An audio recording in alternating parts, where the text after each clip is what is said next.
All right, welcome everyone to the 2022 Peregian Family and Friends Annual General Meeting, which we have teamed up with a fabulous panel discussion about the Olympic and Paralympic Games coming up in 2032. So thank you so much everyone for coming, really appreciate it.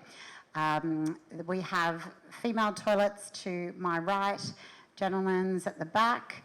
And as I mentioned, if you do want to pop up and grab a top-up of a drink or a snack at any time, please feel free to do that.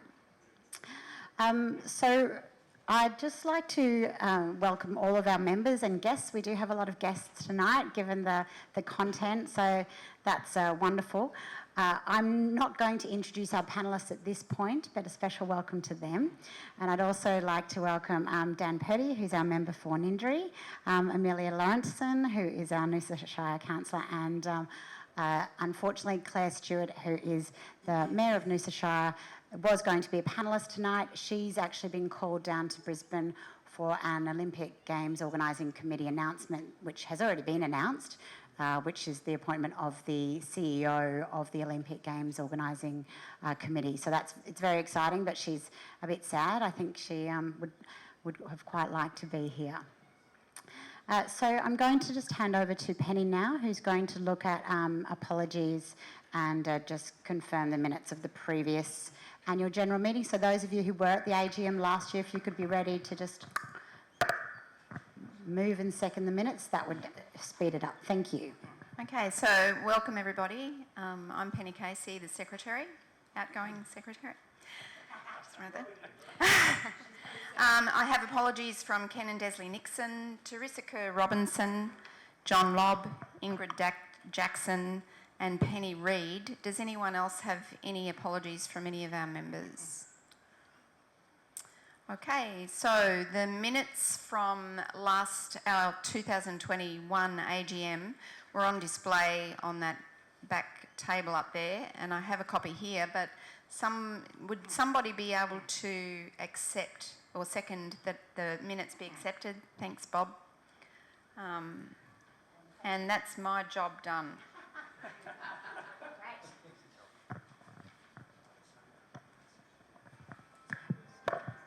I'm actually... Oh, that's right. I'm thinking, has Jeff put on some music for us?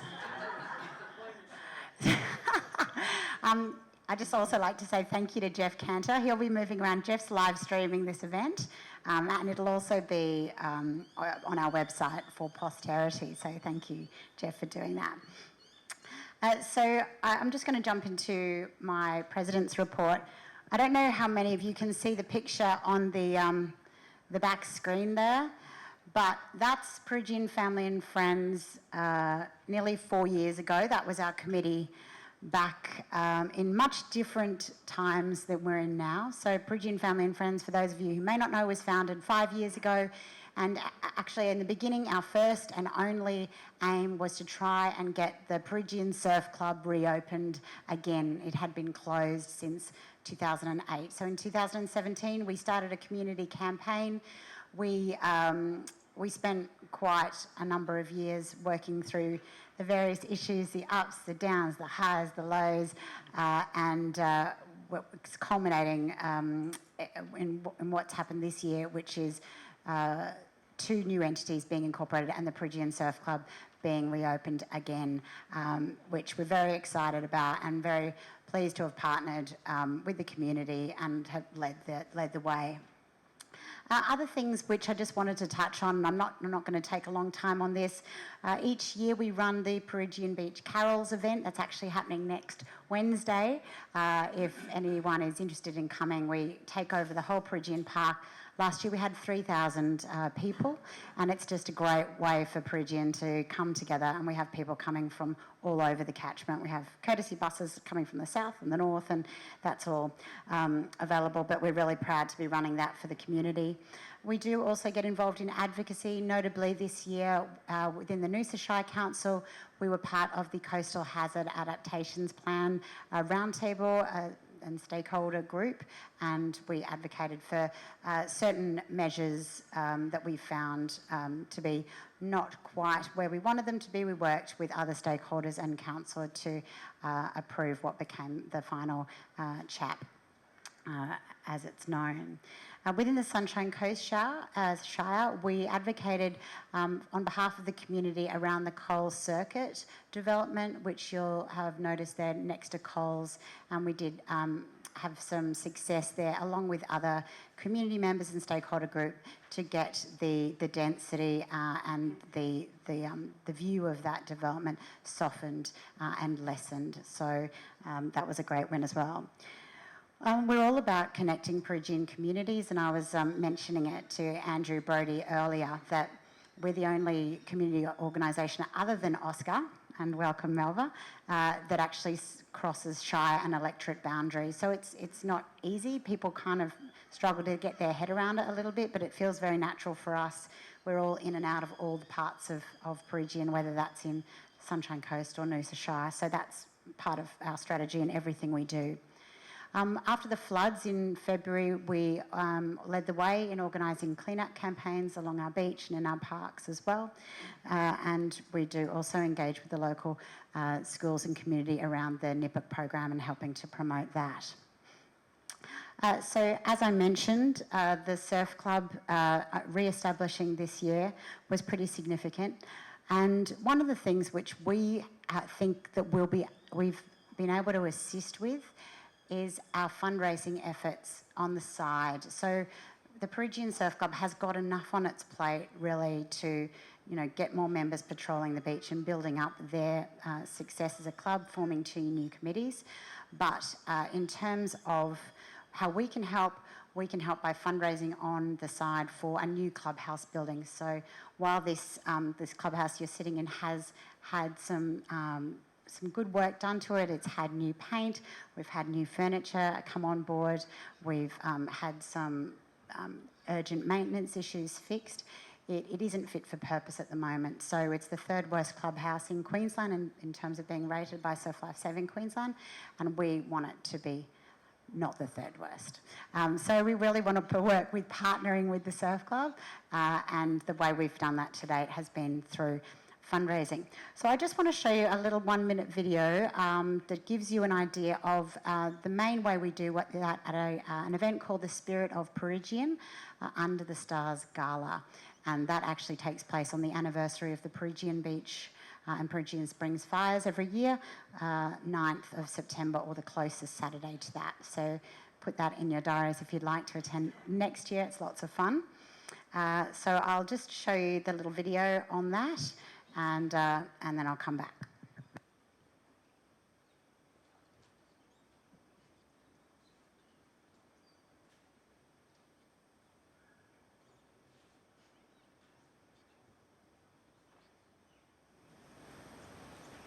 On behalf of Brisbane family and friends music, we would like to say thank you so much to the community for getting behind us, getting behind this project, and working so hard to get this Surf Club back on its feet again.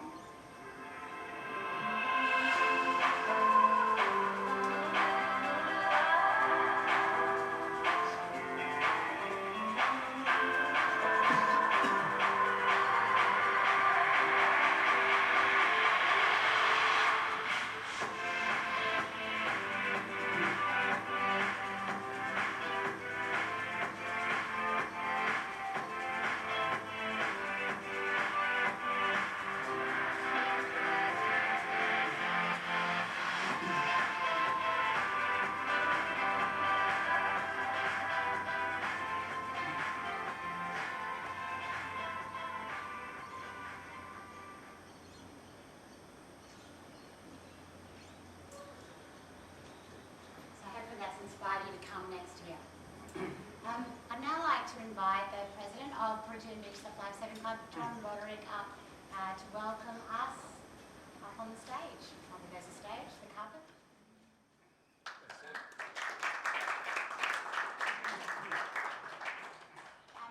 It gives me a huge amount of pleasure, and this is a little bit of a surprise, not to John, but that today we're very proud to announce past 2 years of fundraising have fundraised $80,000, and we're happy today to award it to the Peregian Beach Surf Life Surfing Club.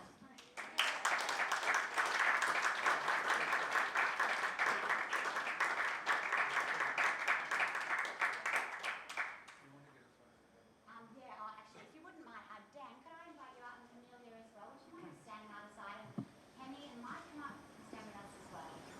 Turn this around. And then would you mind looking really excited again? And maybe clapping. Do you want to like turn it around? Maybe turn around like this. Sorry, so this is... Maybe come over and stand next to Dan. Cuddle up, cuddle up. Okay, do you want everyone to do a rah in the background? Yeah, I'll get one here first. Penny. Everyone's fine. Get the room. That'd be great. Do you want us to twist around a bit? Yeah. You want everyone to clap? We thought it right out. Okay, Penny.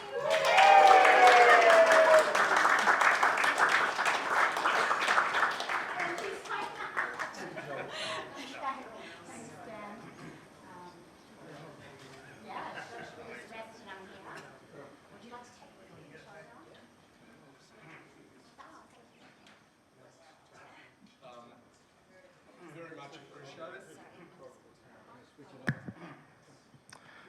Very much appreciated, extremely generous. Money will go towards long-term purposes for the club. Money will be astutely looked after before any expenditure is done. I can assure you of that. And just lastly, Lee, incredible. Fundraising events, getting this amount of money. I don't know anyone else who could do such a great job. Thank you.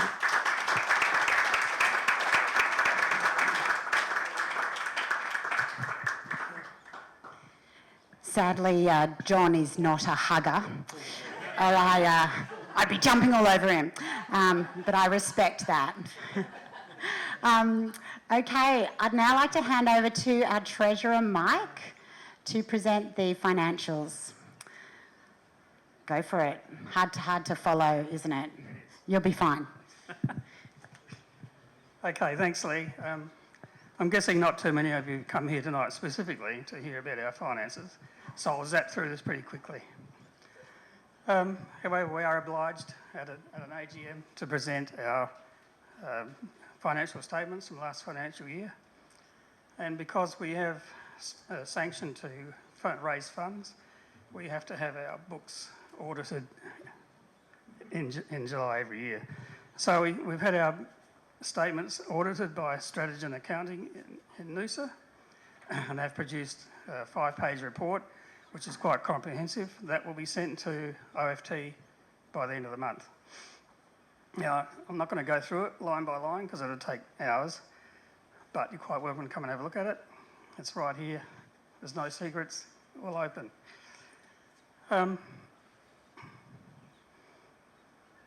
will quickly mention some of the more significant things. Oh, there it is up on the board. Good. Some of the more significant events, financial events that happened last year. The first thing is we paid off $32,000 to the Veredale Fire Brigade. That was our first fundraising effort, which was held in this room in 2020, I think it was. And that was to purchase a new shed for their new truck because the truck wouldn't fit in the shed, so they want to build a new shed. So we handed that over. Then we had our 2021 Under the Stars, our first Under the Stars event. Specific purpose for the fundraising was, as we've seen tonight, the building fund for the surf club. We raised $50,000 that night, around about $50,000, which was a great effort. As a result of that, we decided we had to keep that separate from our operational funds. So we set up, with a law firm, we set up a trust account to hold the $50,000. So it was all above board, and we wanted to keep separation from our own accounts. Okay, our Carols event last year wasn't specifically a fundraising event. There was some money left over, if you like, from the bills that we paid. So we donated $3,000 of that, again to the Surf Club, but this time to the operational fund, so they can use that straight away. We also made a donation to the Nippers Colour Fun Run, which happens every year. So we donated $600 to that. So a lot of donated last year. Liability insurance. Because we're doing so much fundraising, our liability insurance has skyrocketed. So we need to account for that every year, and it's really, as you can see, it's $600 just for the Carols event this year. And that's not counting the Under the Stars event, which was also expensive. We bought a PA system which seems to work pretty well if I hold the microphone up. So the final financial position at the end of the year, we had a total of $58,049 cash at bank. From that, we were holding the blue items, $50,000 for the building trust fund, $3,000 for the operating fund, and $220 for Nippers Togs. Now, all those monies since then have been paid out this year, so we're not holding any of that money anymore. It's all been cleared. We had a net operating balance at the end of $3,670, which is fairly healthy. Okay, just to note that I think I already said our financial statements were professionally audited by Strategy and Accounting, and this year was really detailed. They wanted all our invoices, receipts, and bank statements. It took them about 3 days to go through them, and we passed, which is great. That's about all. Any questions on the finances at all? No? Great.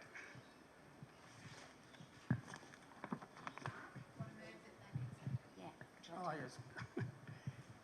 Can I move that the financial report is accepted, please? Someone move it for me. And second? Okay. Oh, thank you. All right, now it comes to a very, very quick election of office bearers. So I'll step out of the chair and I'm going to invite Dan Purdy up to run this part of the meeting. Thank you, Dan.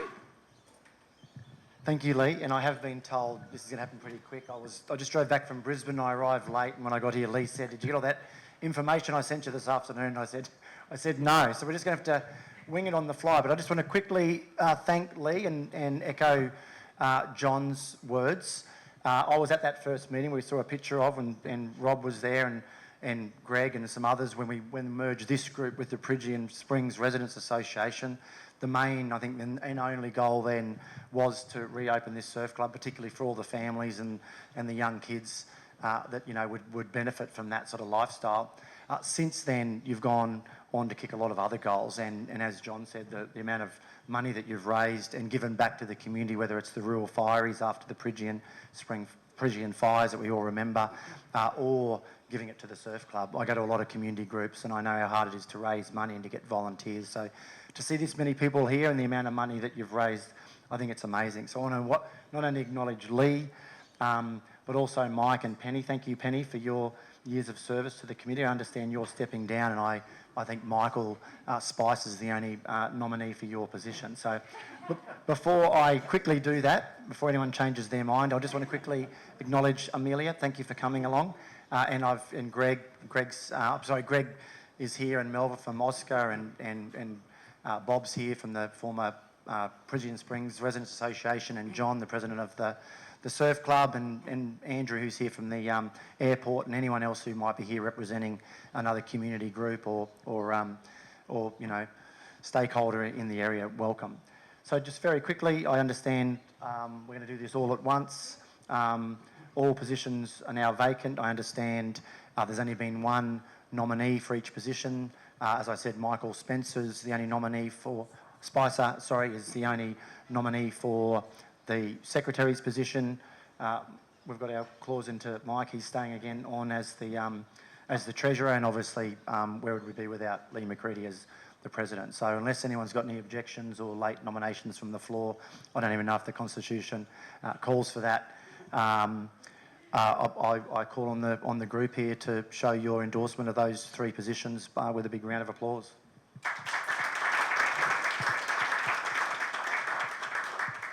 Is that it?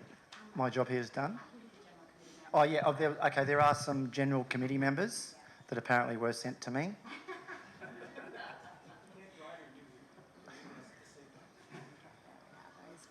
Okay, Bob, thanks for nominating to be on the committee.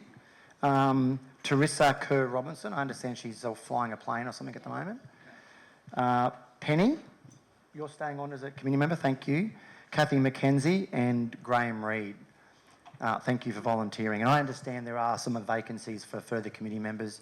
If you don't want to put your hand up now, come and see one of the members of the committee or the executive in your own time. But the more hands, the merrier. So thank you very much.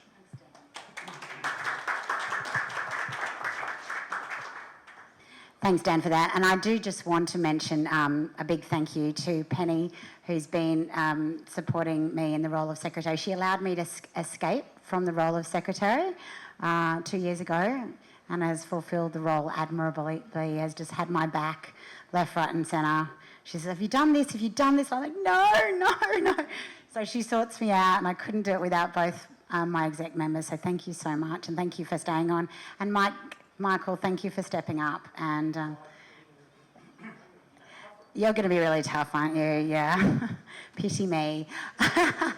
Okay, so with that, I'll declare the AGM closed at 5:39, and I'll actually start the second part of the evening, which I'm sure is what most people have actually come for. So we're going to vacate the high white table, and I'm going to invite some new friends to come down and join us. Okay, so we've got 3 wonderful panellists joining us tonight, and each of them represent a little bit of a different chunk of information about the Olympics and Paralympics, and between them they've got a huge amount of knowledge.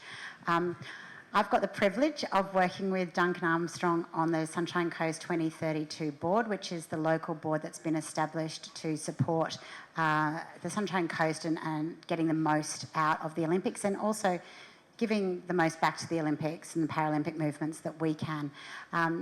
Duncan is an amazing speaker. He's so inspiring.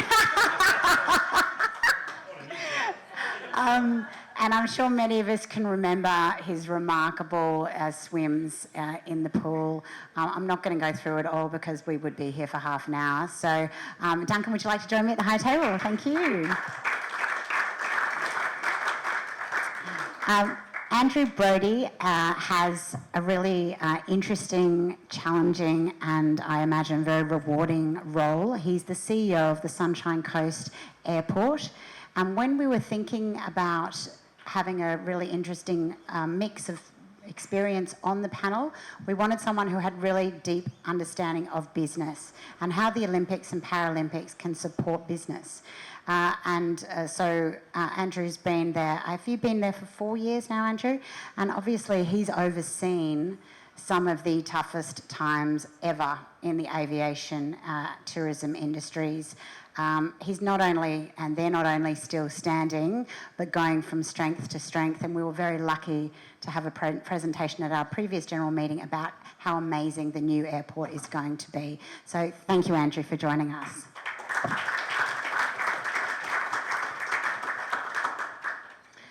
Last but not least, Larry is actually, he's Claire's substitute, but in some ways I think I possibly should have asked Larry first, don't tell Claire, because not only is he the Director of Infrastructure Services at Noosa Council and therefore best placed to talk to us about how our local area is preparing for the Olympic and Paralympic Games, but he's also a 4-time Olympian himself in the sport of basketball.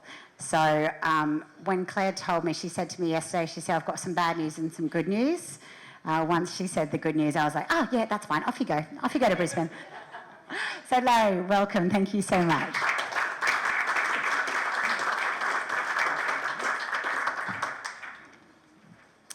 Okay, so the way we're going to do the panel, and I just want to check, Margie, can you hear me up the back? You're the furthest away? Yep, we're good.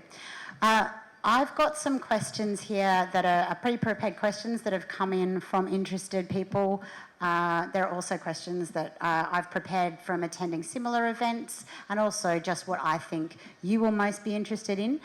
If, depending on how long that takes, there might be an opportunity at the end for you to also ask questions, but I'm sure if we don't get time to do that today, the panellists would be very happy to answer those questions after the fact, either if they can stay afterwards, but also perhaps in writing if you'd like. So, but if you do think of any questions, just keep those in mind. Okay, so first question, which is actually to everyone, and there is a roving mic in front, that's turned on, perfect. Could you all please describe to us your role in getting Noosa and the broader Sunshine Coast ready for the Olympic and Paralympics in 2032? And if you have a favourite Olympic story, and I know, Duncan, yours will be about you. Mine's going to be about him as well. Oh, really? I guess there cannot be enough Duncan Armstrong, so I'm cool with that. So if you do have a favourite Olympic story, we would love to hear it. Okay, Larry. I guess I'm the Director of Infrastructure, so it's my job to deliver some of the programs and some of the infrastructure that will be required or be part of the Olympics, both in the Sunshine Coast and up this way.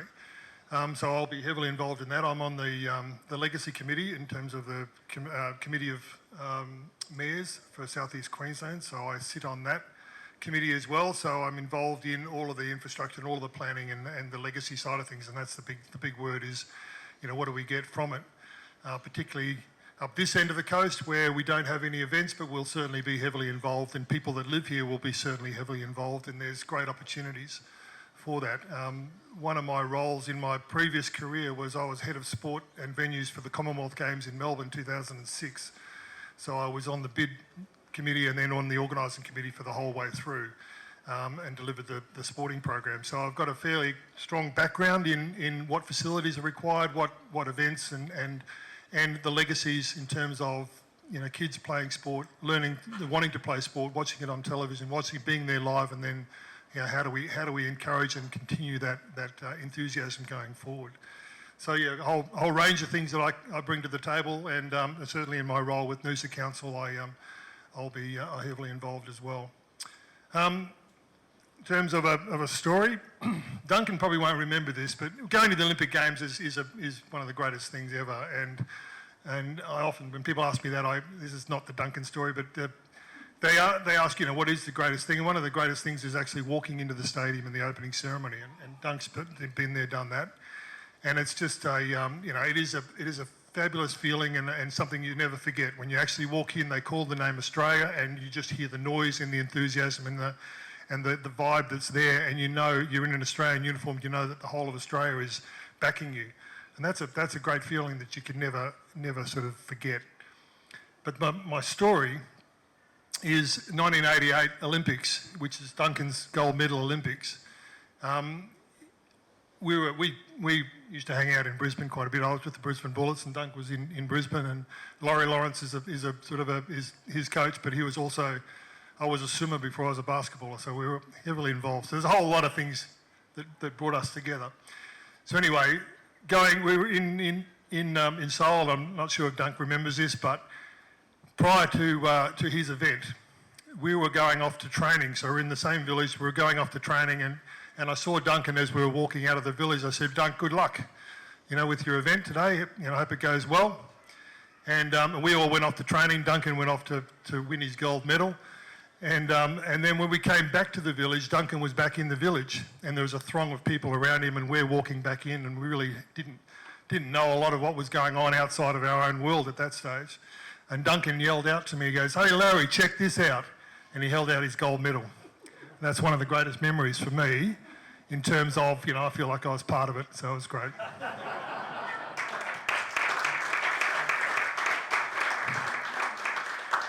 Well, that's incredible. I'm no athlete, as you can tell, so I don't have the stories, so I'll let Larry and Duncan share their stories with you. But Lee, for what you do for our community, You must be congratulated. Well done. So what's our role? We service communities from Bundaberg to north of Caboolture to 3 hours west. There are 1 million people which live in our catchment area. We don't specifically specialise on the Sunshine Coast LGA or the Noosa LGA. We have a broader audience, and our role is a huge enabler in the lead up to the Olympics. It's not only aviation, but how we advocate for better roads and better rail and aviation capacity over the next decade. We will enable that airport. We'll spend close to $1 billion over the next 10 years in upgrading infrastructure, from a terminal perspective, from roads and other necessary pieces of commercial upgrades to actually create more jobs. At the moment, we employ 1 in every 500 people in the wider region, and with that investment, we'll bring that down to 1 in every 250 people. So we are an enabler. We've been designated as the 3rd gateway into Australia as part of the Olympics. And so we've got a lot of hard work to do. For those who travelled through our terminal recently, I do apologise. We are working really hard. I've got my operational team down the back there, and we are working some short-term solutions, and then we will start our necessary terminal upgrades in the new year. So thank you for having me. Thanks for having us, Lee. It's a real pleasure to be here. My family and I are new residents to the Sunshine Coast as of January this year.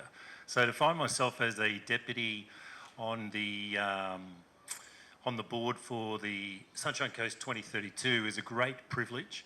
I'm getting around and meeting everybody. We've got a fantastic board. And what 2032 is really about is it's about interpreting, initiating conversation, trying to translate what's happening from people like Lee and also from Andrew and also from Larry in his position on the legacy. Because it's all about legacy. How will this circus arrive here on the Sunshine Coast in Noosa? And what are we going to be like when it leaves? How do we take advantage of the huge opportunity in the people and how is the Sunshine Coast and Noosa regions going to impact the brand of the Five Rings? Because these are the questions. We almost have to turn it upside down. Like everybody talks about, and Larry has got so much skin in the game in terms of organising successful, massive events like the Commonwealth Games and being on board at the Olympic Games and in the organising room. So we've had great Commonwealth Games, we've had great Olympic Games, but there's been some real dodgy ones globally as well. Like when you look at 1996, Atlanta, a lot of challenges there. Here's a story for you. In Atlanta in 1996, they didn't put enough toilets in at the pool to handle the crowd every day, so they decided on 400 portaloos around the swimming pool for access by the audience. Then the portaloo cleaning group went on strike. Remember that? And now it was Darwin Heat in Georgia for the Olympic Games, and 4 days later, they were still on strike. And it was rank. It was unbelievable. This is what happens when organising committees and people without experience get into the game. And then you have 4 years later the greatest games ever staged in Sydney, where everything worked. The right people were deployed at the right time to develop an Olympic footprint that gave the IOC the Olympic brand back, shiny, crystal clear, full of motivation, full of money, and ready to be the Olympic brand again. That's what the power of a great games will do. We get to have those conversations in the next 10 years. How will our region affect the brand? What are we great at? How do we want to present ourselves to the world? What is the boomerang effect of all this activity for 10 years in the build-up, the staging of a wonderful games that changes the brand? How do we get all those people to come back, either live here or come back and visit often with their business? These are the questions that we get to ask.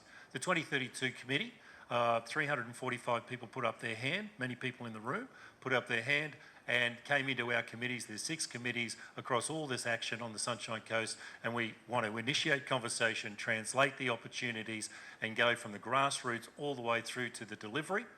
But to be clear, we don't have a seat at any policy making table.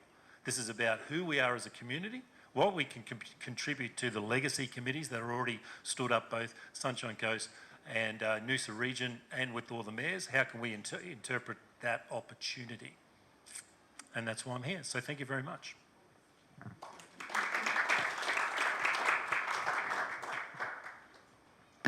Thank you. And Duncan, you didn't tell a story about yourself, but that's okay. That's okay.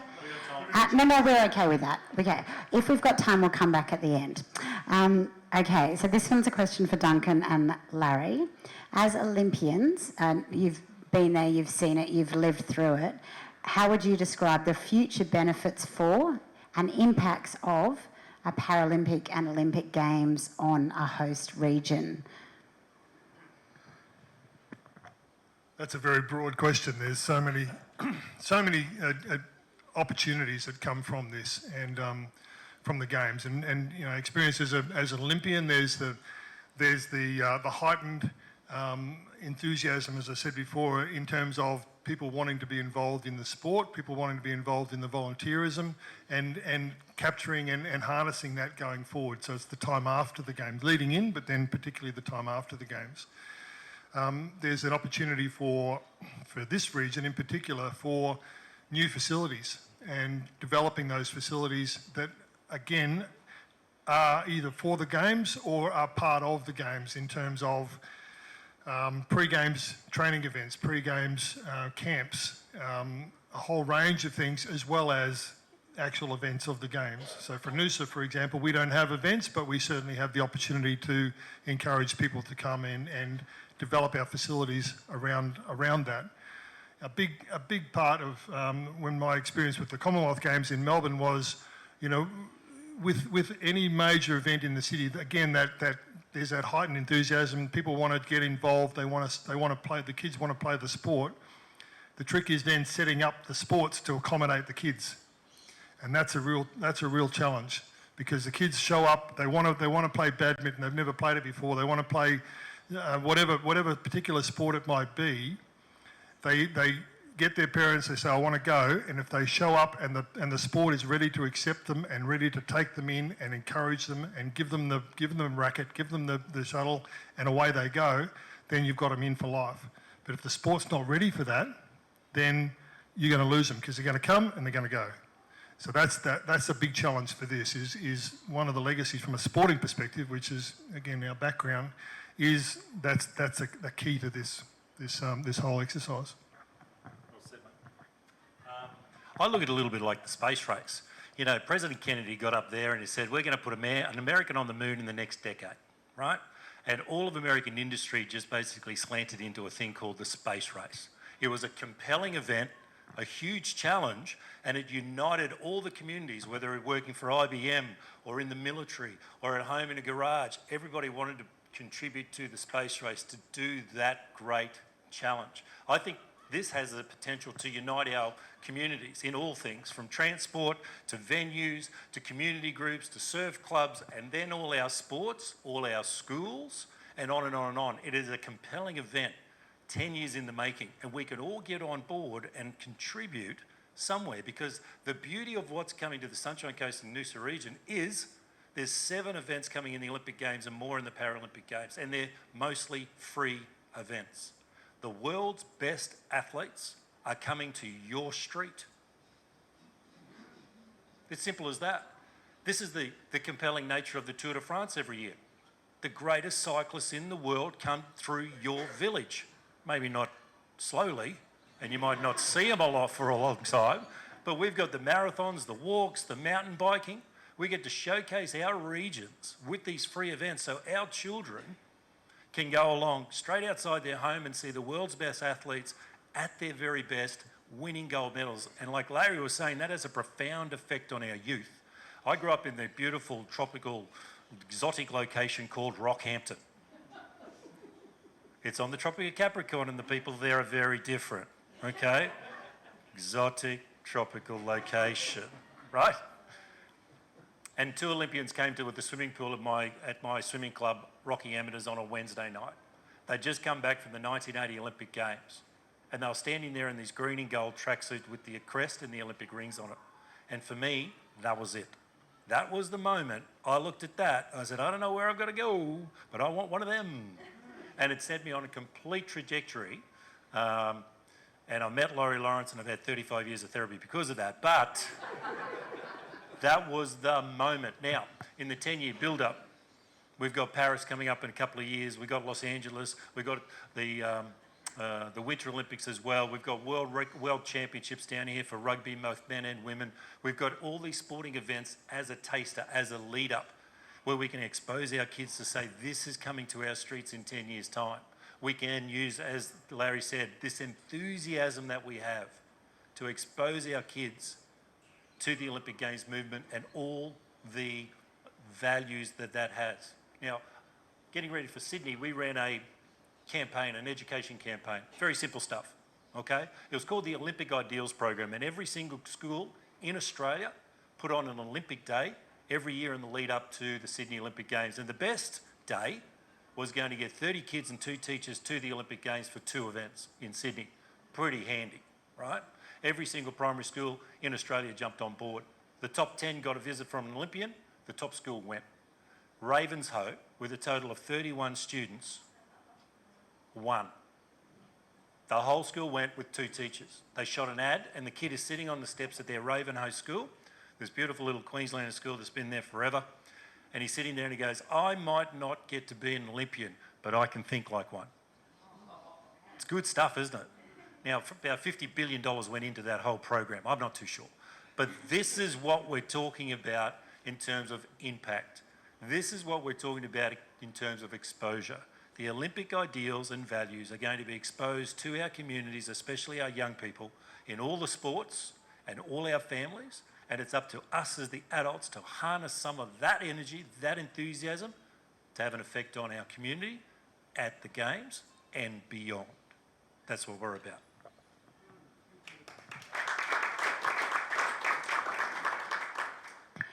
Andrew, we have in the room several business people and those of us who have family members who are business people, and they have an opportunity coming up, and it is really for our local businesses a one-in-a-lifetime opportunity. Can you help us understand how businesses can get involved and help be Games ready themselves, but also help support the community? And what opportunities are there for local small and medium businesses do you see arising from the Games? Yeah, thanks, Lee. The Olympics will put the spotlight on this region, and we live in God's country. We live in a biosphere in the Noosa, we live in a biosphere in the Sunshine Coast, and we are the only carbon neutral airport in the country. So we need to play to our strengths in a really sustainable way, but we do need infrastructure. We haven't had a 5-star hotel on the coast for 30 years. We need to make sure that we as a community are advocating with the right tone of voice to make sure that both government from a local, state and federal perspective understand our needs and wants from an infrastructure perspective. There are many opportunities for business going forward. We are big supporters of high-value tourism. Coming out of the Olympics will be international services directly into the Sunshine Coast, and we're working hard at the moment on doubling the size of our domestic terminal and then putting in another 8,000 square metres of international facilitation through our terminal, and that will come out of the ground over the next 7 to 8 years. As part of that, we will have direct services into Southeast Asia, across the Tasman and throughout the Pacific. That will bring this community high-value tourism that will stay longer. Tourism Australia did some research about 6 years ago, and propensity for international tourists to stay in a region that they fly directly into is 3 times more than it is if they fly directly to another region and they, by some other mode of transport, go into that region. So high-value tourism is number 1. Business connectivity is number 2. So we now, for the first time, once we enable this infrastructure, can bring business directly from all around the Pacific, across the Tasman and throughout Southeast Asia, directly into this region, which only grows each and every one of your businesses directly and indirectly. The third thing for us is freight. Freight and logistics is absolutely key. I am the biggest supporter of the 7,000 primary producers which live in our wider region. we want to develop a freight forwarding facility on our airport to give these people, mums and dads and small corporations and big businesses, an opportunity to showcase the very best produce and product that's produced in our wider region, both domestically and internationally. And the fourth thing for us from a business perspective is international students. They are key for our success, and we're working hard with VSC and the TAFE to actually work on a strategy to bring international tourists directly into the region. If we don't have direct connectivity from wherever it is around Australia, and particularly around the Pacific Islands and into Southeast Asia, mum and dad are not going to put their child on a service that has to go indirect. So direct connectivity is really, really important. When I joined at the beginning of 2019, the Sunshine Coast Airport serviced 2 destinations, Sydney and Melbourne, and it was very peaked. It was really about check-in, check-out, 11 o'clock in, 3 o'clock out. When Bonza starts, and I don't know if you're aware, but Sheila arrived yesterday. So we've got Bazza, Shazza and Sheila. We will service over 17 destinations. We have gone from the 10th most domestically connected airport in Queensland to the 2nd. And from a volume perspective, we've gone from the 16th biggest volume capacity-wise in the country to the 10th. So it's quite incredible where we're going to be. Domestic network needs to work first. We need to get people directly into our region from a tourism perspective to connect friends and family and obviously business and bring those freight and opportunities. Once that works, international is our next step.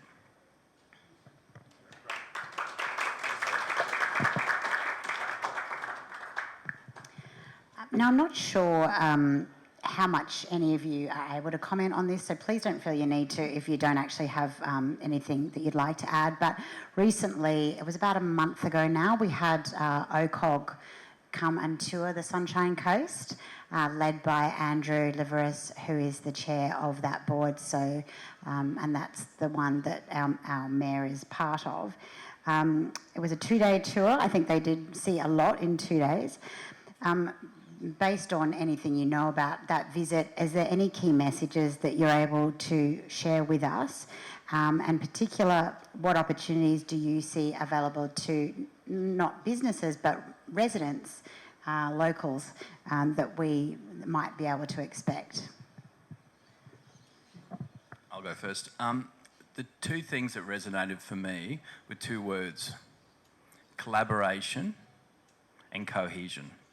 So Andrew talked a bit about collaboration and what it means. And for me, my takeaway was how we join together as one community, not a group of villages, but one community, to talk about our story. And it might be about environmental credentials, it might be about a whole heap of other things, but we as a community and the wider community need to make sure that we do collaborate, and that consistent message is given both to external communities, politicians and everyone else as in the lead up to the Olympics. Yeah, I think so. I think the feedback from the board members that I know and that I've spent some time with, because I was very interested to see where they went, what they saw and what they thought. It was a very, very busy tour. They went from primary producers to the biosphere, to Australia Zoo, to the stadiums that we already have, and basically where we're going to be building the rest of them. It was a comprehensive tour, and that cohesiveness was a catchword, because the Sunshine Coast and Noosa regions are well on the front foot, are well advanced in their thinking, and this tour sort of proved the fact that we have a game to talk about already, that we're not trying to figure this out, but we are getting ready to start delivering. And so that was the message for me from the board members that I spoke about. Most of them were coming back with anecdotal, saying we were blown away by what we saw, and we were blown away that the Sunshine Coast and Noosa regions are ready to impact the Olympic Games with the way we live and our community as we produce what it needs to do the Games. I wasn't directly involved in it, but I just to relate some of my history or my thinking on this is in my previous roles with international sport and major events, is that it was always the international federations who demanded to have the biggest venues in the most populous areas. And that's changed enormously now for this Games. As we all know, it's now much more regional based and accepting more of that from the international federations, sports federations, from the IOC and through OCOG. So to me, that's where the real opportunity comes with this, is that now it's a much broader event. It encompasses a much broader area, a much bigger region, and we've got the ability now to accept that and to capitalise on it. So that to me is the big thing. So they look at, it used to be a sort of a cursory look at the regions. Now it's, no, you're part of it. This is, you look at Southeast Queensland. It's not just the dot in the middle. And I think that's a really big thing that we should embrace as well. Larry, I might stick with you if that's okay. We've heard mention that there's 7 events that we are hosting across the Sunshine Coast. Noosa Council is one of the delivery partners for the Games infrastructure and transport more broadly. You've got a big 10 years ahead. Are you able to share with us an overview of what's coming in terms of those official Olympic and Paralympic events, because they're 2 weeks apart, the 2 competitions, and what infrastructure plans are going to be developed to support in Noosa? There's a lot in that. Well, it's more in the Sunshine Coast initially in terms of the Games, because that's where the events are being held. At the moment, Noosa doesn't have any events, but that's at the moment. We'll see, won't we, Amelia? That's exactly. No, but that's the way it is at the moment. And the events, there are a number, as Dunk said, that are free events. They're outdoor events, and they're events that you can take the family to and be really involved with.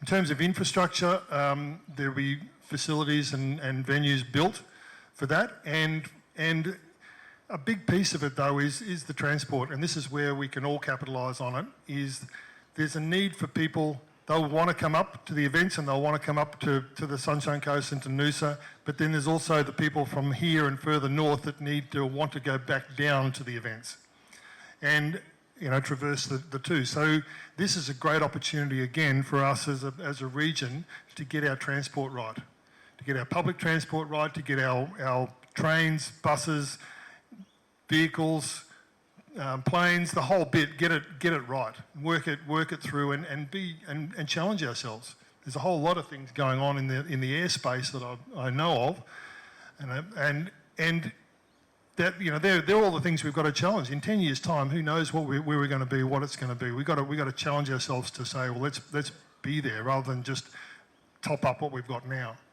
So I think that's a great thing that we've definitely got. I just should also say that I want to put Claire's apologies tonight too. She did ask me specifically to pass on her apologies. She really did want to be here, but as I say, she's having dinner with the new CEO of OCOG, which is very important as well. That's very important for us as a region as well. And also Karen, one of our councillors, really wanted to be here tonight as well, and she specifically asked me to pass on her apologies. So if you can mark that down, that'd be good. So just to capture, for those of you who don't know, so the 7 events we have are football. Now, is that soccer football or different football? Soccer football. Soccer football. Yep. And that'll be pre-games event. So no, sorry, the preliminary rounds, not the pre-games, the preliminary rounds. Basketball. Yes, preliminary rounds. That. Basketball. Preliminary rounds. Yes. Yeah. Marathon. Yep. So that's going to be one of those free events. Absolutely. Up and down. That's going to be Alex. Is that right? Well, yes, it starts at Alex and goes all the way around the hinterland and then back, doesn't it? Yes. Yeah. And the beauty of the marathon, and again, we ran one in Melbourne and we designed it. And I remember actually just using names here, but Steve Monaghetti and I, we actually helped design the event in Melbourne to make sure that we captured all of the iconic views and iconic things that you wanted to see. So as the runners went past, the cameras went past, and that's what you want the world to see. So the marathon is a great opportunity for that. I was in the car with Monas. Monas did get out and run home, but... Okay, so marathon, basketball, football, cycling. Yeah, that'll be... Oh. In the past, cycling marathon usually finished in the main stadium. Is that not happening? No, it won't be because it's just too far to go. But no, it's not necessarily, and it used to be out and back for a marathon. Now it can be point to point. So, but it's just and it's a matter of what you want to challenge. And again, it's up to the International Sports Federation and the OCOG to decide on that.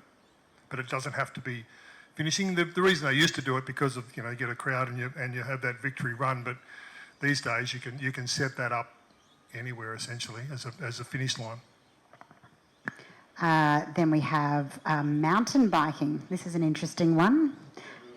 Yeah. So there's going to be a specialist area built out near Nambour, isn't there? That's right. A course is being built. Yep. Kiteboarding. Kiteboarding is in Mooloolaba, I think, at this point in time. That's 6. Is there a 7th that we've missed? Oh, the walking. The heartbreaking walking. That's it. That breaks my heart, that event. Oh, yeah, well... On your way into the stadium, yeah. Remember that in Sydney. Mm-hmm. Okay, thank you. Does anyone want to touch on the Paralympics? Does anyone know much about that part of the Games? That's 2 weeks later. Any idea of what events we've got for that? No, Hasn't been announced yet? I haven't seen that, no. Okay, great. No. 'Cause But again, this is one of the great opportunities, again, from the Paralympic side of things, is to really focus on accessibility in all of our facilities, all of our venues, all of our function centres, whatever it may be, but everything becoming, and that's part of, again, the legacy of where the Sunshine Coast and Noosa can really position itself going forward. I just might talk on some of the work we're doing with some of our groups in our wider community. We're in the process now of consulting with a large amount of our community groups, the over 60s, the dementia, the hearing impaired, the sight impaired, the nursing mothers, a whole heap of groups to make sure that we meet their needs. It's really, really important from an aviation perspective that the travelling public, we give them a reason to come, and through the journey we're about to embark on over the next few years, we're welcome for feedback. Please give us advice. But my team will be actively in our wider community talking to various people to understand the needs and wants of this community, and those groups are really important to us from an aviation perspective. So the Paralympic Games has gone on an incredible evolution to what it is today. Sydney was a real impetus part that really brought to life the courage and who the Paralympians were. I always thought it was the para on the Paralympics stood for paraplegic and things like that, but it's actually not. It actually stands for parallel. It's the parallel games. And the para athletes will always say there's a warm-up called the Olympics, and then the real games start about 4 weeks later. And so there's a huge upswell in access. And Sydney, up until the Sydney Olympic Games in 2000, were sort of tracking where we are now in our regions. We don't have a lot of accessibility up here. It's a real problem. They're now calling it a buzzword. It's going to be called universal access, and it goes into the groups that Andrew was just talking about then. It's just not about people with a disability. It's the aged care. It's our access for all. So it's going to be called universal access. And this is going to be a huge opportunity for people in our regions as we do the building of the new 5-star hotels, of the new airports, of the new roads, of the new supermarkets, of the new areas. This is going to come into play, and it's going to open up the Sunshine Coast and Noosa regions for all visitors. And this is a massive opportunity for all of us. And again, it's a little bit like the space race. 2032 is going to be the compelling impetus for us to open up our regions into things that we're really a long way behind. We have para-athletes coming up here to start getting involved in the build-up to 2032. They're coming from the Sydney market. And their feedback is this: we aren't even having a conversation about access that they have been living in the reality of in Sydney for decades. It's interesting, isn't it? So that's a huge opportunity for us. That's nothing for us to step away for or be sorry about. This is our time to get universal access into our businesses and into our growth sectors, getting ready for the Games.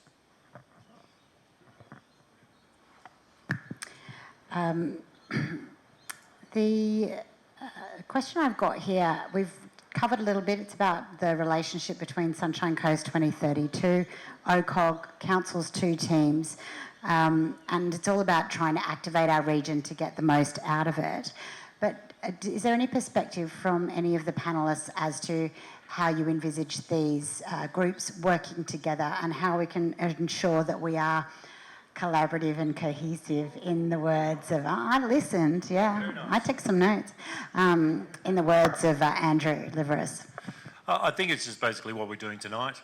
It's all about getting together and hearing stories, hearing predictions, listening to people in the game who are sitting at the tables, the policy-making tables, and can give you the information so you can collaborate and be cohesive. I think it's about getting our egos and sort of getting in control of ourselves as much as we possibly can to make those decisions as a collaborative group and to be heard. That's as simple as it gets. We've got to get to the tables, talk to the people who are making decisions, find out the information they have for us, and work out a way that we can play the game with them. One initiative my team are doing in early February is we're bringing every single business chamber together from Gympie to Caboolture and out west. I think we're having about 50 people around the table to understand the needs and wants of that wider community and then try and pull common threads out of that to actually have a narrative as one community going forward. Whether we succeed or not, I'll tell you in about 6 months' time. But I think it's important, you know, I listened to what Duncan said, and as a community, we have to try not to be tribal, we have to be as one. And I think that will be our success if we are able to do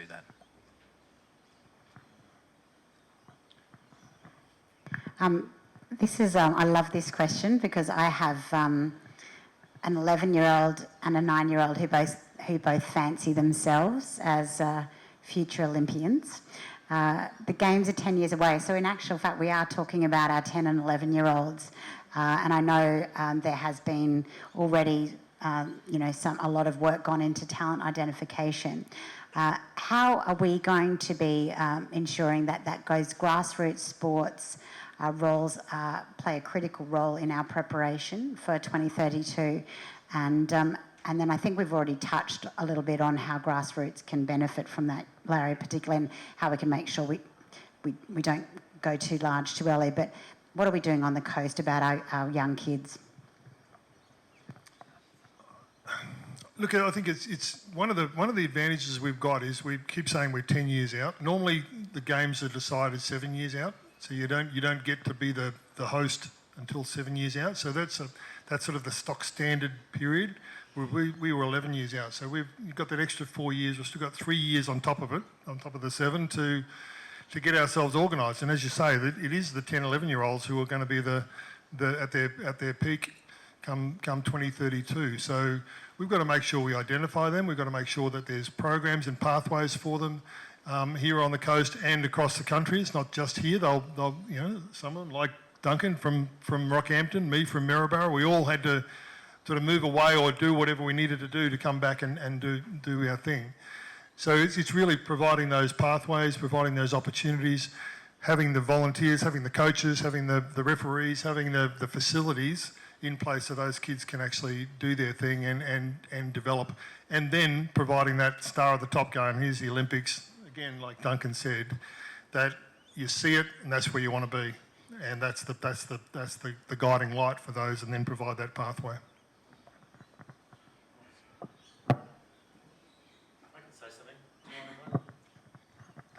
Big talker at the end. I think it starts with us, the grassroots. It starts with the adults in the room. And we use a little thing that we've all got, enthusiasm. You know, we're all about enthusiasm, and it just starts with this conversation. It's about encouraging the kid in the street. And it's about maybe joining a Rotary group or a Lions group or a BNI group or a group like this, a community group. And someone sort of says, oh, there's a meet over here, we might need a sponsor, or we might need this, or they might need T-shirts, or they might need boots, or, you know what I mean? That's how grassroots really flow. It's from us, our enthusiasm. you know, when I was growing up in Rockhampton, I thought I was quite special, like Lee's kids. And I was over a mate's place. And Peter Gall, his dad, was a really tough old bloke. He was really angry all the time. He was a big smoker, and he didn't really have much to say about anything encouraging to his 7 kids or to me. And anyway, we're sitting under his house one day messing around, and we're talking about the Olympic Games because 1976 was coming up in Montreal. And we're talking about all the swimmers, and we had aspirations and everything like that. And Mr. Gall's listening to us, and he looks at me and goes, "Oh, I've got an Olympic medal."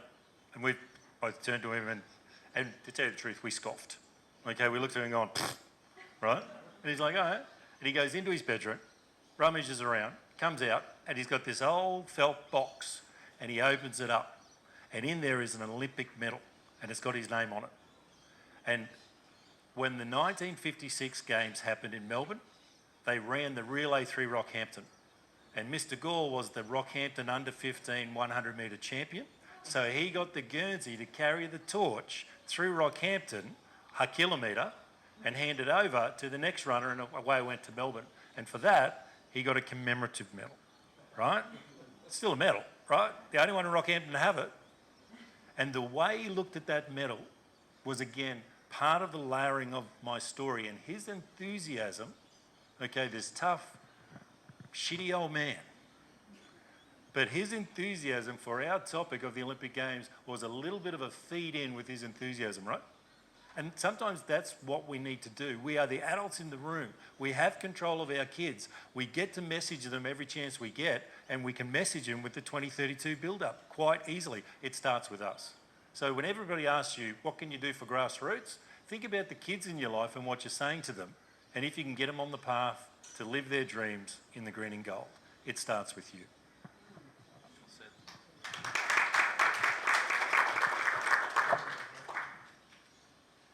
Oh, hello.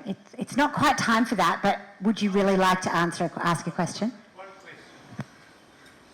When you wake up, hopefully, the morning after 2032, what is the singular accomplishment you will be happy about that moment? It'll be your first good night's sleep in about 10 years later. That's a great question. It is a great question. Great imagination. I have to What is your key vision that you're trying to individually achieve? Yeah.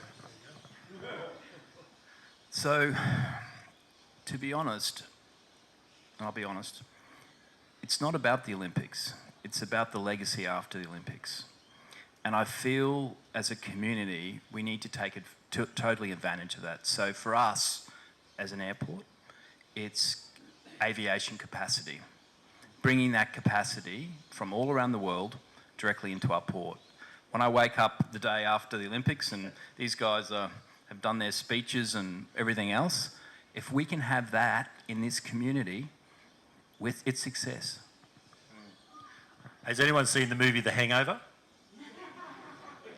It's not going to be anything like that. I think the Olympic Games in Sydney, this is my reference point to answer your question. I had a great part to play. I was broadcasting and doing sponsor stuff and just running around and enjoying the events and being really part of it. I saw Sydney in the 7 years in the build-up. I moved there to be part of the build-up as well. So I felt I had a real dog in that fight in terms of delivering and doing my small part. The next day after the Games was a public holiday. And the Sydney Olympics made the town of Sydney the friendliest place on earth. It was incredible. Everyone was talking to each other, traffic was fine, everyone was up for it, and they turned out to be an amazing Games, the Games like had never been seen before. And that day was almost like you'd come through the fire and you're out the other side, and now there was just basically green pastures in front of you, because you delivered such a great Games, and everybody in Sydney had a wonderful time, and the impression of Australia for all those people to go home, the millions of people that go home, was really one of friendliness, love of sport, and those two things, friendliness and love of sport. So if we can have one of them the day after, it'd be a great morning, an even better day. Had time to think about it now. I think two parts, I guess. From a my work and job point of view, I think it's setting ourselves these goals and these opportunities and selecting them, making sure we prioritise, because the risk here is we all want to do too much. So setting those and then achieving them. So being able to sit back and say they're the top 10 and we achieved that top 10. We got our transport right, we got the accommodation right, we got the events right. From an event organiser point of view, I'll be looking at it and saying, just as long as I don't stuff it up. Because that's the biggest thing. I remember, again, when I was head of sport, it was in the venues, it was all about just make sure everything works to clockwork and everything goes well and the buses arrive on time and the athletes get to do their thing. It's all about the athletes in the end. And so that will be my thing. I'll be looking at it from that perspective to make sure that all works well. And then also we deliver on the legacies that we all agree and want to deliver on. I think they're the key points. I've just got one more question, and then we've probably got maybe 10 minutes or so if anyone had any questions that they wanted to pose. I went to an Olympics event last year, and Dawn Fraser was meant to be there. She wasn't able to attend, but she asked Ted O'Brien to pass this message on to us. When she was asked what's the most important thing about the Games, she said the volunteers. And that's actually something I've heard, multiple times since. So I wondered if any of you have any thoughts around organisations, for example, like ours, and you've mentioned the chambers, Andrew, and bringing those together. Are there any ways in which we can start to bring those volunteers together and mobilise what is quite a significant volunteer group on the Sunshine Coast? Could always be bigger. But yeah, if you had any thoughts on that. Well, I think, again, one of the great legacies of this is, and we all know that volunteerism has waned in our community, in our lives in recent years, because everyone's busy with everything else and life has changed. These type of games give us an opportunity to refocus on that. In Sydney, I think they had 45,000 volunteers and they were the face of the Games. So people remember that because they were the ones who welcomed you. When you're standing in line for an hour trying to get into a venue or back onto a bus doing the cow trails, there's people up with a microphone or whatever talking to you and telling you jokes and keeping people happy, and that was the lasting impression of Sydney. So Brisbane 2032 is going to be no different. We're going to have probably 50 or more thousand volunteers required, and it's really making sure that those volunteers are trained and do their thing, but then also how do we create a legacy from that as well and keep that volunteerism going. So that's going to be a big challenge and a real challenge. I know it was out of Sydney and I know it was out of Melbourne.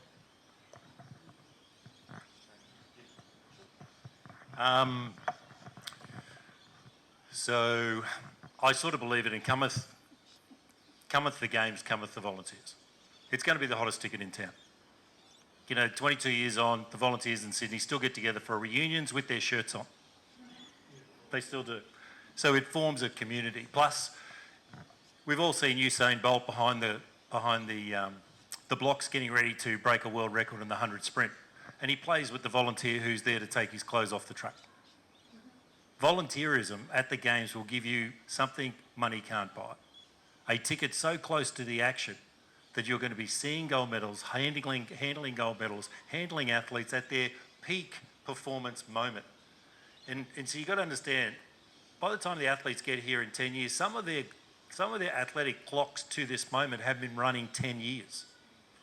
And these races take less than 2 minutes. And the volunteers are part of that dynamic. As you go to a restaurant, the thing that you remember more than the food is the service. And that's where the volunteers play this crucial role, and they know it. And so I think volunteerism is going to take off.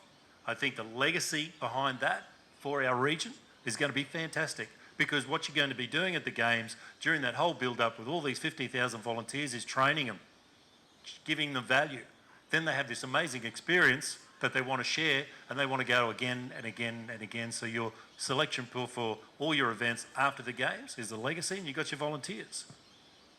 That's what's going to happen. That's great, and I think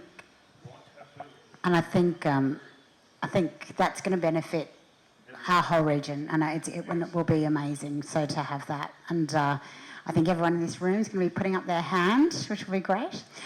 Does anyone have any questions they'd like to ask our panellists, either individually or as a group question? Yeah, Kathy. How long before the Olympics in Sydney do they start training volunteers, or how do they make that consistency? What's the runway look like? I might just make that a bit louder. So Kathy's just asked how far ahead of the Olympics did volunteers start to be selected, trained, blah, blah.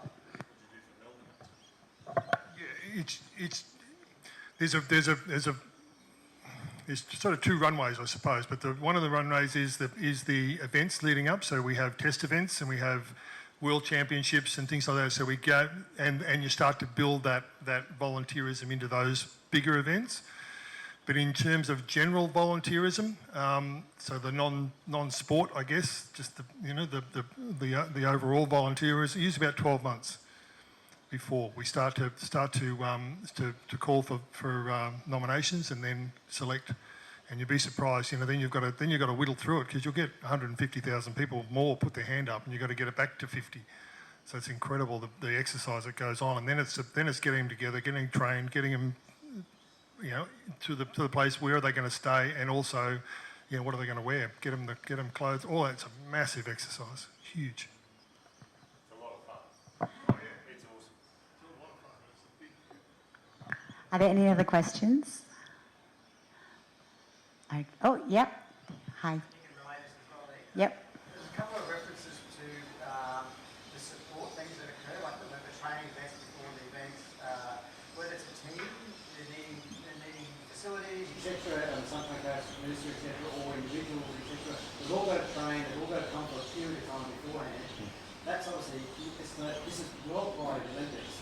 Any thoughts on how the area can support all those preparation events?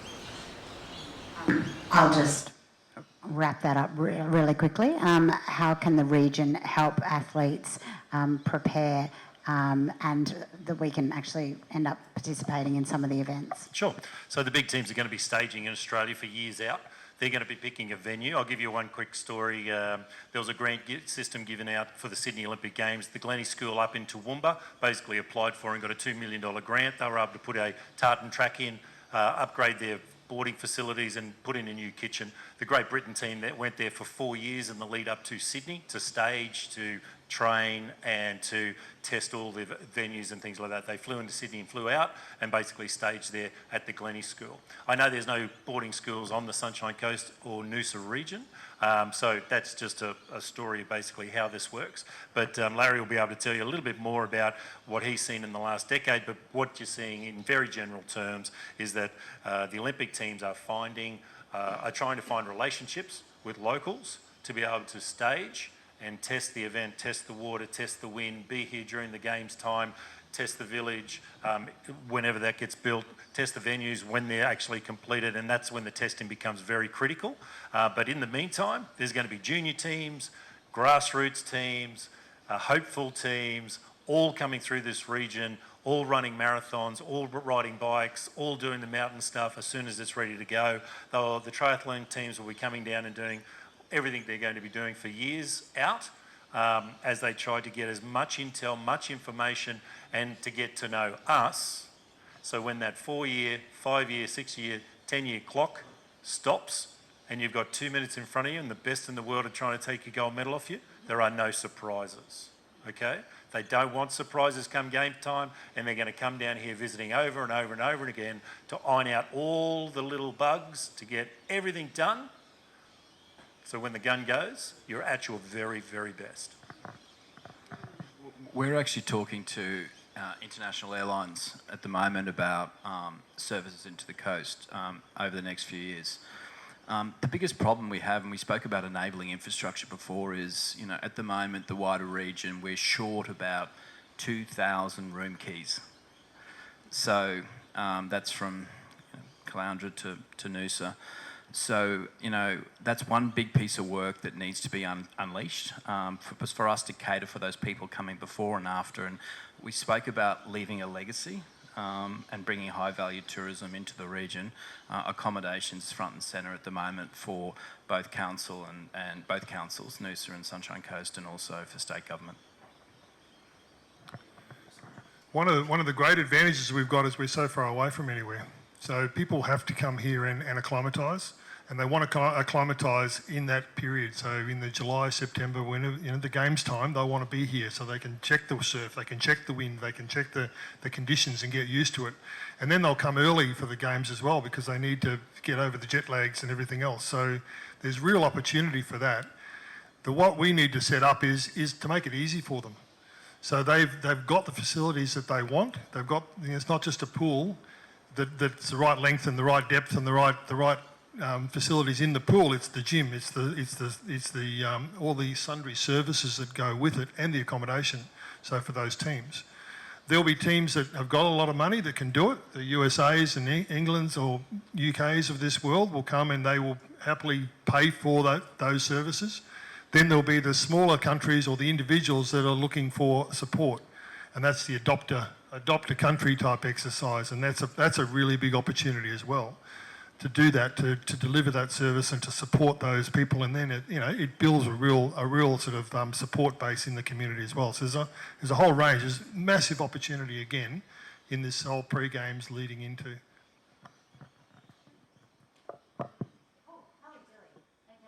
I'll start from the front, 1, 2, and then at the back. Amelia.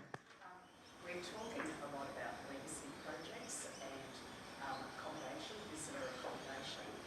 We're in this housing crisis. Legacy projects is affordable and social housing, part of discussions as legacy projects. Is social and affordable housing part of the discussion when it comes to legacy of the Olympic and Paralympic Games? I think it just has to be part of that whole thought process.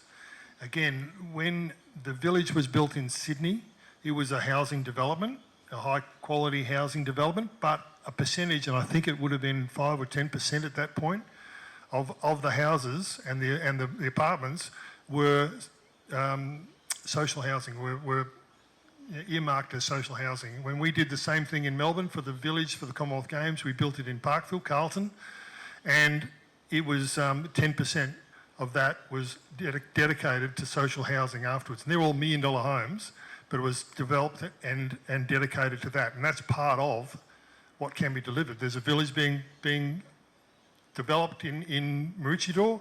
That's the sort of thing that can be done. And then it's really just saying, well, how do we again use this great opportunity we've got to deliver on the things that we need as a community, and that's one of them. So how do we turn the dial to make sure that it does accommodate what we need?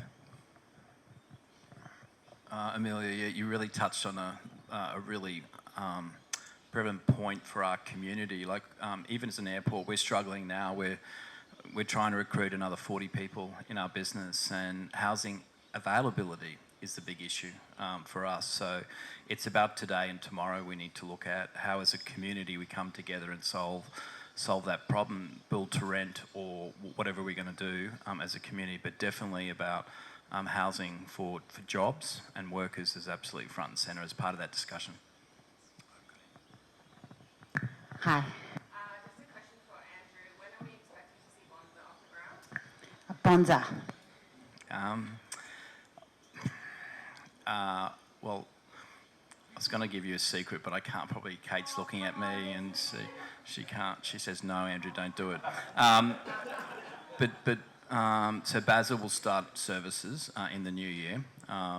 If I was a betting man, which I'm not, I would be looking for the services to go on sale in January, and they'll start soon after that. There was someone in the back. Oh, yeah, Errol. It's not really a question, but we did such a good job housing British Lions in Noosa. They beat the Wallabies. I'm sure that we don't do that again. Can we get the British Lions back Yeah, that's again? right. You want to provide the services just to the point that they don't actually beat Australia by doing it. That's right.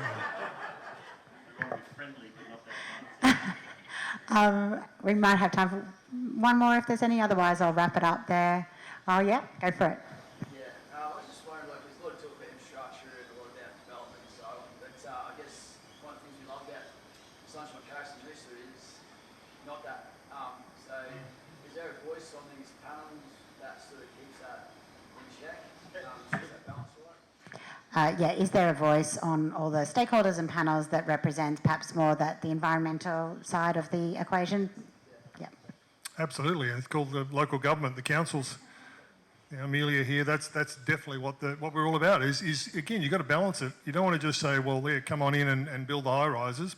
And that's not what we're talking about. What we're talking about is making sure that the legacies meet what we need or what we want. One of the things I'm very proud of this in Melbourne for the Commonwealth Games, and it's now a while ago. I keep talking history, but we were under the need to have 10,000 seats for the swimming pool, for the swimming. And you know, there were a lot of naysayers saying you'll never get 10,000 people to a pool. We had 10,000 there for every session, morning and night, during the games. But what we did do is we built an aquatic centre that had 3,000 permanent seats and 7,000 temporary seats. So we were able to then say, what we need in the future is a 3,000 seater. A 10,000 seater would just be a white elephant. Hardly ever used, hardly ever needed. So we built the 3,000 seat and put temporary seats, spent a bit more money, but what you end up with is a legacy that's suitable for what we needed, not what the swimming or that event necessarily, or it's catered for that, but it wasn't, you know, the legacy was ours, not theirs.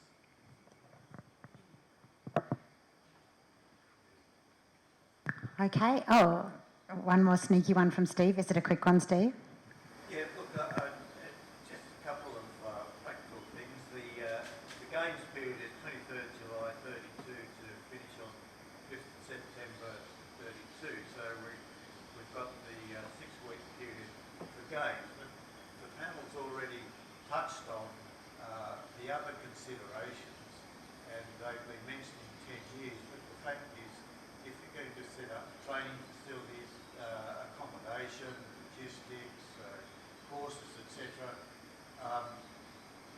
you're looking at a reduced time scale to have those facilities in place, tested, etc. So you've got probably 6 or 7 good working years before these sort of overseas teams and inspectors come to have a look at what's going on and how they handle the climate and, you know, the people and the food, etc. So I think the other thing is, which is, you know, in the Sunshine Coast, we're going to be able to keep the lights on during all competition, you know, given the way our energy situation. Well, that wasn't a quick question, was it? Is there any part of that anyone wants to have a stab at, and then we will finish. Like I said, we got the 11 years as opposed to the 7 years, so we've got a bit of time. But what we are, you know, not what we've got to be concerned about is we don't get complacent. We've got to get on our bikes now. We've got to get it going, and we are. And I believe that's the announcement of the CEO tonight. That all of that sort of stuff means that you know we got to get moving on it, because a lot of these things, particularly if it's infrastructure like roads and rail and that, they take for a long time to build, plan and build and deliver. So we've got to get on our bikes for that, definitely. In terms of keeping the power on, that's a bigger question than what I can answer. But I think, you know, we're certainly, you know, we're across all of that as well. I think, you know, we're in a hell of a good space here. So, you know, wouldn't be overly concerned about that. Thank you. But I think your timing's about right, Steve. We've got about 7 years to build. Yeah, I think your timings are about right. But there's huge aspirations about being carbon neutral and things like that. So there's going to be some really interesting stuff coming in over the next decade in that sort of like energy building, efficiency in terms of the construction and infrastructure. Is it going to be the world's first carbon neutral That's Olympic the and Paralympic aspiration. Games. That's the There you aspiration. go. Mm. Actually, it says on that, I was just reading, it's suggesting that it's not actually going to be aspiration, but commitment. It has to become possible. Not only reduce emissions, but actually put lasting infrastructure in place to continue to provide Positive. so that it's carbon positive. Nice, easy job then. Well, it's a great opportunity, but great challenges. Yeah. Put that down.